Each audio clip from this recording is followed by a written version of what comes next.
NATA website.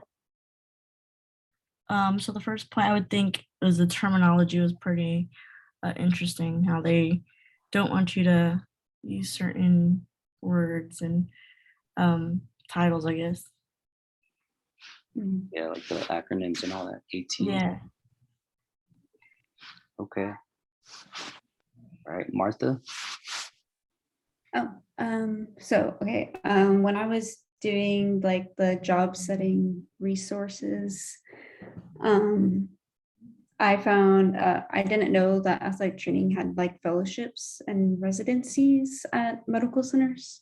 I thought that was really cool. You basically just you work there and you get paid, and you work there for a whole year, and you just it's for specialization. Like, so I think they had like orthopedics, pediatrics, and of course rehabilitation, and I think a couple others, but I thought that was pretty cool. Okay, I didn't know that. For my interesting fact, I thought it was pretty interesting that only 35% of athletic trainers have an NPI number. So I guess it's really important. So I mean, that's why Brian assigned us to like get the NPI number, because it can help us as far as like the job market. Ooh, I didn't know that. Yeah, and then for position statement, what did you guys get? I was gonna ask y'all where y'all saw most of that information. It was a little bit hard for me to like locate, but I had to just like search in the search bar, or I would go to like the menu tab. It would have like about, Mm-hmm. and then you would just have to like look through. It took me a while, especially for the scavenger hunt, like to find. Yeah, it took me a while also, and then for the things to know, or so like I'm making like a whole like a review type of thing, and that's also like reviewing everything all over again and putting it into like an organization on paper. Yeah, and I mean, it also helped with the test, because Yeah. questions were on the test. Sorry about that. Good. Yeah. Okay. So we can go over the next one, the Hello. position statement. Okay, wait, positions. Oh yeah. Yeah, that's what I'm struggling with. Oh, that's what you're struggling with? Yeah, I That have the last one. It's a different article. It was an article. So it's not on the NATA one? Yeah, it should be like on the bottom of the assignments for the week. Mm-hmm. It was like a list of like articles, videos, lecture slides. Okay. That one should be on there. This is for the social detriments. I think it gives you like a, let's see. Oh no, for the position statement. I think it gives you like a link to the NATA website, right? And then you click on one. There's like a list. I just went to a job setting. Wait, what did I do?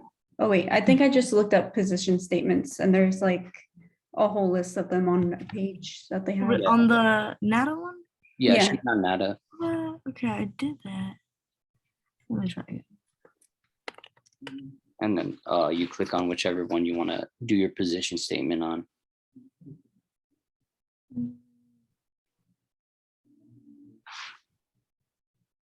Oh, I see. So like management of individual with palliative pain, stuff like that? Mm-hmm. Yeah. Okay. And 2 recommendations. What did you get for yours, Martha? I did the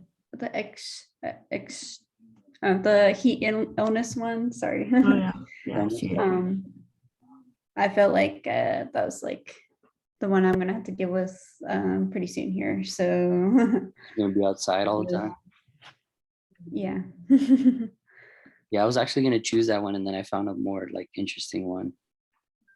Did you choose like any recommendations or like Like, Yes. So, I mean, I feel like, so their biggest thing is they have all the heat illnesses, and they're like, they basically, I like how they set this one up, because they like explain each one, and they really want us to know like the differences in each so that we know how to treat our patient basically. And so of course, heat stroke is the biggest one, or like, I don't know how to word it. Most Like a popular fatal. one? Like it's most dangerous one. But their, of course, their technique is CWI, cold water immersion. And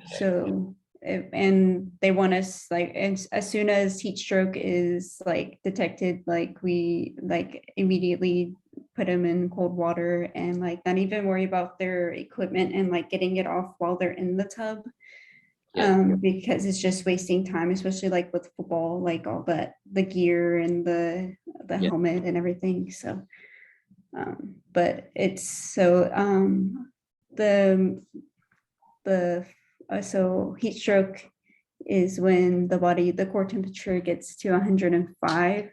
So in the first 30 minutes, we have to be able to get it down to 102. So those were the main points I got. that's pretty cool. For my topic, I chose anabolic androgenic steroids, just because it's so common, like in sports. They always have like drug tests, and I just thought it was interesting just because I'm always like in the gym. So like I deal with that a lot. So for the first recommendation, so all the recommendations, I guess from what I understood, it was like different data that people present, and then like it's like a grade from A, B, and C. So A is like the most supported facts, I guess, about the topic, and then C is like there's not a lot of evidence on it. So the first one I chose was like a grade of an A, and it just says that basically some people, like some athletes, take steroids, but they have to take a certain dose in order to get like a desired outcome, I guess, so that way they can perform, at peak performance, increase strength and power. So that was the first recommendation that I chose. And then the second one, I think that one was also a grade of an A. Basically, like the effects on the athlete, like on their body, it can cause like various liver diseases. So cholastic jaundice, and then hepatic malides. So they're both like liver diseases that can be caused by steroids. And then the third one, that one was not as supported, but it had a grade of a B. So it says abusers risk local and systematic infections, including hepatitis and other deficiency diseases when they use like a unsterile syringe, I guess, when they're using steroids. So I thought that was pretty interesting. Just like all the negative side effects that it can have on athletes. Yeah. Okay, so before we go to the next one, I did pick a quick one real quick so we can talk about it. I picked asthma, and the recommendations were to know what exercises that would like trigger asthma, even the athletes that might have asthma, and then let's see.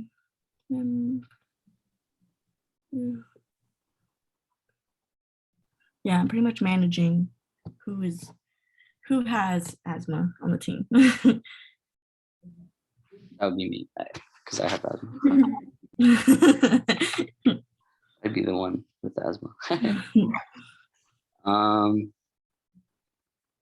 And then I think the next section was the article, right? Social determinants.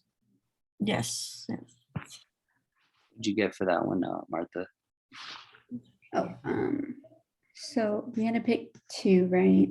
I kind of so I got this, for talking about the disparities in prevalence of major chronic conditions and risk factors. I just thought that was really interesting because they are like literally like we're just reading this whole article, like these numbers are like all over the place and it's kind of crazy to think about. But like all the fact that like all major racial ethnic minority groups had a significant higher amount or higher prevalence of diabetes was crazy to me. And I feel like that's just like what food is available. Like that's not having great food options for cheaper prices. Like I feel like that has a big thing to do with it. And the unemployment rates were 67% more likely to be diagnosed with cancer than those working full time. And I felt like, I don't know, the way they say like diagnosed with cancer, like these other people could probably still have it, but they're working and not really paying attention to their body and not having, not wanting to go to the doctor and stuff. Like, I don't know. I just thought that was interesting as well. Oh, like we could have cancer and then like it's dormant. And Yeah. then they find out like later on. Mhm. And then what was the other thing? I'm trying to look at it.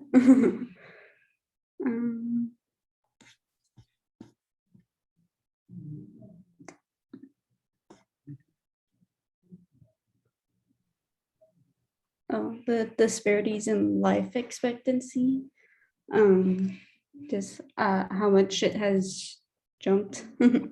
And I thought it was interesting that the rural areas didn't like get the like, so we got like 20 years added in the last couple decades, and the rural areas like didn't see as much progression basically over the years. I thought that was pretty interesting. Like I didn't like, I don't know, I feel like I don't know, I didn't know where I wanted to go with that. But the life expectancy at births, that varies so much. Oh yeah. I think I did that one too. Like what I was looking at was that I guess so like as time progressed in the US, this infant mortality decreased like as a whole, but there was like a big difference that increased as far as like ethnicity and race. So like I guess in 1935 the infant mortality rate jumped until now. I guess about like 2015 the mortality rate for Black infants was 2.3 times higher than white infants, and then in 1935 I think it was 1.6 times higher, so it increased, which is crazy. You would think like maybe it should have decreased since we have like all these new like like we progress past like Jim Crow and all those laws and stuff like that. So I don't know exactly how like these stats are like affected or why it has to do with race pretty much. And then yeah, again, the infant mortality rate, I think it increased in high poverty areas, like no matter what your race was. So it was the highest there. And then I also did childhood asthma. So just because it's like one of the most common chronic conditions, like it's dangerous, but it's livable. Like you can go ahead, you can live with it. So for one stat I got in 2015, 13% of children in the US were reported by their parents to have been diagnosed with asthma. And then, years later, 8.4% still had asthma. So I guess there was a percentage that beat it. I also got that Hispanic Black children had twice as much asthma as non-Hispanic children or white children. And then I believe poverty had to do with it too. Like, I guess the percentages increased for people that were from like low income families. They had more asthma as opposed to people that lived in, you know, like a richer background. But I'm not sure as why though. Maybe they had more medication or something. Yeah, that's So that's what I thought was interesting. Nice. So for mine, I was looking at the homicide stuff. It says that it's the third leading cause of death among American youth from the age of 15 to 35, which is kind of crazy. The age 15 yeah. is I read that too. scary. I was like, what the heck? Like what? Okay, I guess right. But and then it also says homicide rates are higher in the southeast and southwest regions than elsewhere in the U.S. And then it kind of goes hand in hand with like the economic, like why is it like that? And maybe their laws and stuff like that are different. Or like And then I also went into drug overdose deaths, just the hard ones, right? It says they have contributed to the recent rise in mortality amongst middle-aged white Americans. Rising deaths from drug overdose have been identified as a major public health problem in the United States. And I just think that's true based off of like what you see on media and stuff, and how that can also contribute to all that like behavior. usually get like teenagers, Yeah. like from teenage to like 20s, I guess. Yeah. Sometimes longer.